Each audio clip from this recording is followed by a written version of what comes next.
Okay, now we're going to get into a little bit of elaboration of our form here by extending the components inside it by updating and enhancing our pip to add icons. And we'll see now through this the power of using the primitive components as a template. And we can make multiple updates to our components at once. So let's jump straight in. Okay, so here's our form. We're going to jump in, for example, there's the button. We can go to the pip, the affectionately called pip component. And I want to go to that and update it, right? So now we're in our primitive, the pip component. Now it's very basic at the moment. It's just a shape with a text. Now what we're going to do is add an icon.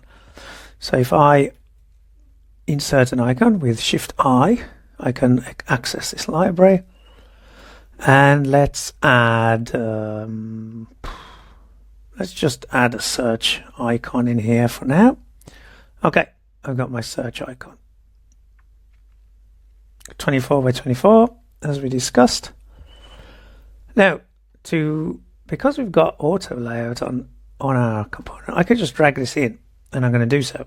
And once it's dragged in, you'll see that the little line appears to do it properly. And now it's part of our component. Now we have an icon and we have text. I'm going to change that to icon because we're going to make this generic. Secondly, this is far too close, so let's add a gap using our design system. Let's add 8 pixels for now. Of course, we can update this at any time, it doesn't matter. Now we have an icon and text. And if we actually went to our other layers, the button now has an icon, of course, and the input now has an icon because we've updated the template. Let's go back to the pip, and we can see now that that's affected the components that use this primitive component.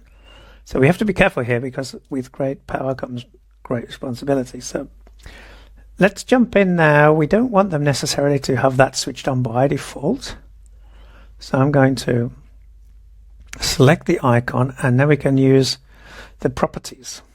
So in appearance here, we have this option here, which is properties.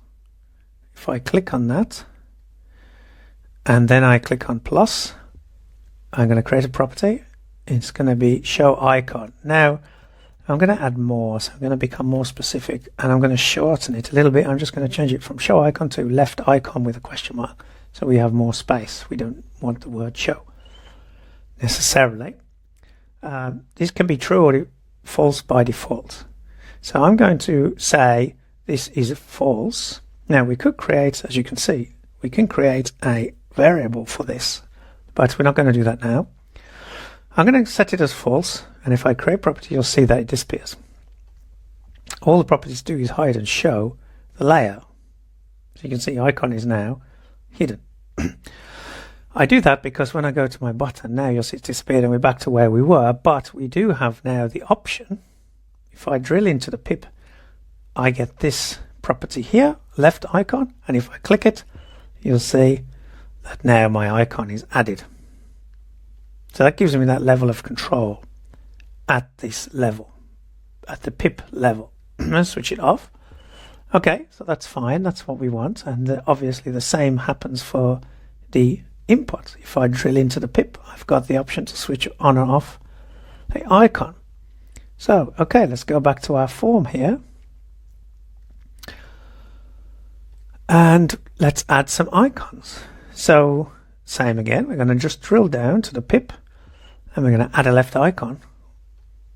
And there we have our icon. Now, of course, we don't want it to be a magnifying glass, so let's change that to something like send icon. It doesn't matter now, just for illustration purposes. And what if we want to add one into our inputs? Well, we can just drill down as before to the pip. It must be at this level. Add the icon, select the icon, change it, username, I don't know, let's see what we can find, account maybe, Let's use that one. There we go.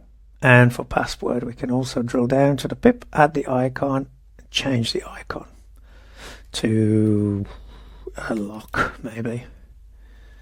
There we go, a lock. And now we've updated our form with icons. It's not beautiful. That's absolutely fine though, because we can go back and tweak this at any time, and that's what we're going to do. As we move through this, we're going to tweak it, update it, enhance it, and you'll see how the design system comes together. So for now, let's end this video and then we'll get on to the next sessions.